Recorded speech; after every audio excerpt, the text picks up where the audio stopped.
Pozdrav i dobrodošli. Jedna stvar koja je zajednička svim autima, bez obzira na marku ili bili oni benzinci ili dizelaši, jest da se ponekad pokvare. Sad ako imate sreće, to će biti rijetko, skoro nikada, ali ako ste u nekom prosjeku, onda ćete se ipak nešto češće susretati sa raznim problemima. Uz to sami kvarovi, ovo može biti nešto trivijalno i jeftino, ali isto tako može biti nešto od čega će vas zaboliti glava. A upravo to, skupi kvarovi koji su relativno učestali i izgledni da će se dogoditi, te što eventualno mi možemo napraviti da ih probamo spriječiti, to je ono čime se sad idemo pozabaviti. Prvo na listi bi bio problem od kojeg pate mnogi današnji dizelaši. DPF i ono što gotovo uvijek ide ruku pod ruku s time, EGR. Naime, ova dva sustava služe smanjenju štetnih plinova. DPF hvata čađu, da tako kažem, a EGR vraća dio ispušnih plinova u motor kako bi se smanjila emisija dušikovih oksida. I ovo je sve super na papiru, međutim u stvarnim uvjetima ovo dvoje se često poštopa, motor se onda guši, ne radi dobro i slično.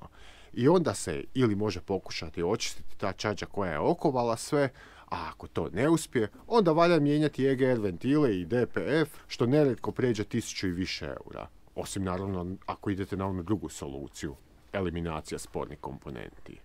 E sad, postoji više mogućih razloga zašto se DPF i EGR prebrzo zaštapaju, a jedan je loše dizne. Ovo ću malo više za koju minutu.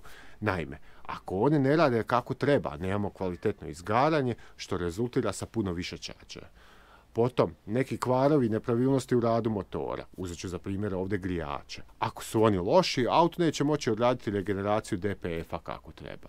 I kao posljednje, što mnogi možda nesvjesno rade, su nepovoljni uvjeti vožnje sa puno kratkih relacija gdje auto ni ne stigne se dovoljno zagrijati da spali nakupljenu čađu, te još uz to prekidanje regeneracije, odnosno gašenje auta dok je on to odrađivao. Dakle, da bi izbjegli prebrzo gušenje EGR-a i DPF-a, motor mora biti u tip-top stanju i barem ga ponekad izvezete na autoputu ili neku otvorenu cestu gdje se može malo protegnuti. Također, pazite kada pokrene aktivnu regeneraciju. Kod Volkswagena je recimo to kada digne ler na cirka 1000 okreta i upali ventilator i kada je tako, nemojte ga gasiti dok on ne odradi svoje. Sljedeće što bi spomenuo je sustav ubrizgavanja, prije svega dizne, kako kod common rail dizelaša, tako i kod većine novih benzinaca koji imaju direktno ubrizgavanje goriva u cilindre. Što je ovim sustavima zajedničko je da rade pod visokim pritiskom. Kod benzinca je to 100 bara, a kod dizela ide i na 1000 i više na nekom jačem gasu. A sve kako bi se gorivo prilikom ubrizgavanja pretvorilo u što sitniju, finiju maglicu i time bolje sagorijevalo. Međutim, te dizne su izrazito osjetljive na bilo kakvu nečistoću u gorivu. Da karikiram, dovoljno je da se na njima nakupi malo prljavštine i one više neće moći kvalitetno raspršiti gorivo, što će negativno utjecati na rad motora. A kad dođe do toga, jedino što možete je ili reparirati injektore ili ih mijenjati, što košta par 100 eura po komadu. Što možete napraviti da barem probate izbjeći ove probleme je redovito mijenjati filtere goriva i koristiti što kvalitetnije gorivo. Sad ovo drugo, to je vrlo škakljiva tema, da tako kažem, jer teško je tvrditi na kojim benzinskima gorivo valja, a na kojima ne. Zato neću ni ulaziti u to, nego ajde vi pišite u komentarima neka svoja iskustva po ovom pitanju. Također, osim dizni, moram dodati i rail pumpu, koja između ostalog može stradati zbog čestih vožnji na rezervi. Mislim, ovo sam već spominjao u jednom nedavnom videu, ali da malo još dodatno pojasnim. Dizel se kada prođe kroz rail pumpu i ona ga slači na 100 bara, zagrije, a onda se dio tog slačenog goriva ne ubrizga u motor, već preko povrata ode nazad u rezervar. I sad ako vi tamo imate malo goriva, ono će se zagrijavati, što nikako nije povoljno za pumpu. Ona se isto u radu onda još dodatno zagrijava, što u konačnici može dovesti do toga da se počne ljuštiti i bacati špenu, opiljke, koji onda poštopaju dizne. Zatim, turbina, odnosno turbopunjač. Imaju praktički svi dizelaši, ali i sve veći broj nešto novih benzinaca. Ovdje su dva izgledna potencijalna kvara. Jedan je curenje ulja unutar turbine zbog loših cemeringa osovine. Budući da turbina koristi motorno ulje, onda postoji opasnost da u nekoj dužoj vožnji popije puno i motor zariba. A dizel zbog ovoga može otići u iberturažu jer ulje preko turbine ide u usis i motor koji ga u takvoj situaciji koristi umjesto goriva, da tako kažem. Druga mogućnost ovdje je da turbina ima previše lufta na osovini i onda perajice, koje se vrte velikom brzinom, počnu udarati u kućište i raspadnu se. I pri tome onda komadići metala koji otpadnu odlete u motor i oštete ga. Jedan od tipičnih znakova loše turbine je oblak plavičastog dima iz auspuha koji se javi odmah nakon starta i onda više ne. Ovdje je riječ o onom ulju što je nacurilo kroz loše brtve dok je auto bio ugašen. Također, fizički se može provjeriti da li turbina ima lufta na osovini. Skine se crijevo usisa i rukom se promrda. Potom lanac, naravno na onim autima koji ga imaju. Ovo je na papiru puno robustnije i dugotrajnije rješenje od remena, to jest kaiša, ali na mnogim novijim motorima nije baš tako. Što bude je da se lanac vremenom rastegne jer je pretanak, a još usto se plastične vodilice koje ga drže na okupu mogu raspasti. I onda lanac preskoči, ventili se polupaju i imamo vrlo skupu havariju motora. Jedna stvar što često upozorava da je lanac na izdisaju je metalno rondanje i klepetanje koje se nakratko javi nakon starta, a osim toga može biti teže paljenje, gubitak snage i greške motora, nešto vezano uz položaj bregaste ili korelaciju, to jest međusobni odnos bregaste i radilice. Što možete napraviti da produžite vijek lancu je češće mijenjati ulje, naročito ako imate puno vožnje na kratke relacije i pri tome koristiti što je moguće kvalitetnije ulje.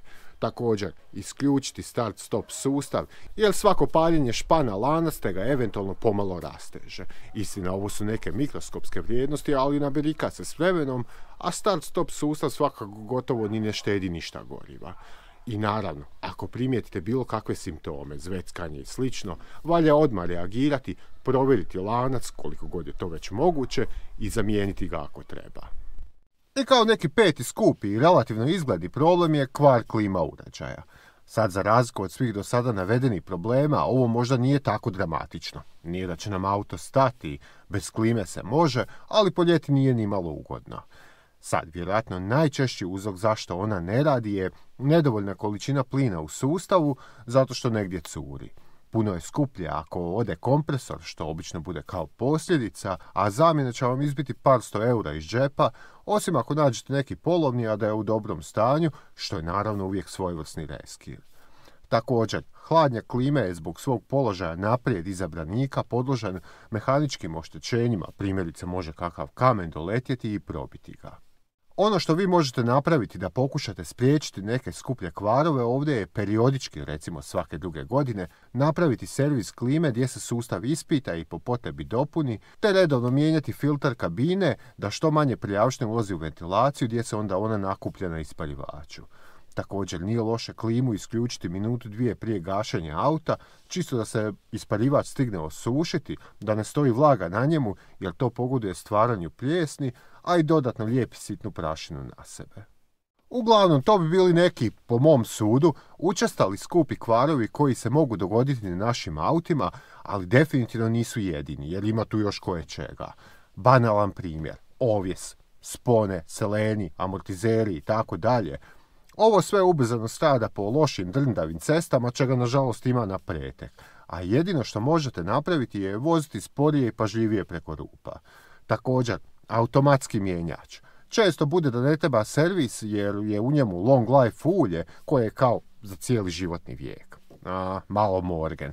Kada se to sa 200, 300 ili više tisuća kilometara pretvori u kalamuzu, poštopa sve one kanaliće i ventiliće u njemu, onda je kasno. Zato mislim da nikom ne bi trebao biti problem zamijeniti ulje u automatiku svaki 100-tisuća kilometara. I naravno, imamo buljuke raznih senzora.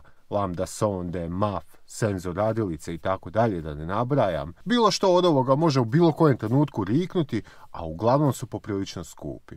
Međutim, to je elektronika, tu vi ništa ne možete napraviti. Ono radi i onda samo paf, ne radi. Eto, toliko od mene. Vidimo se.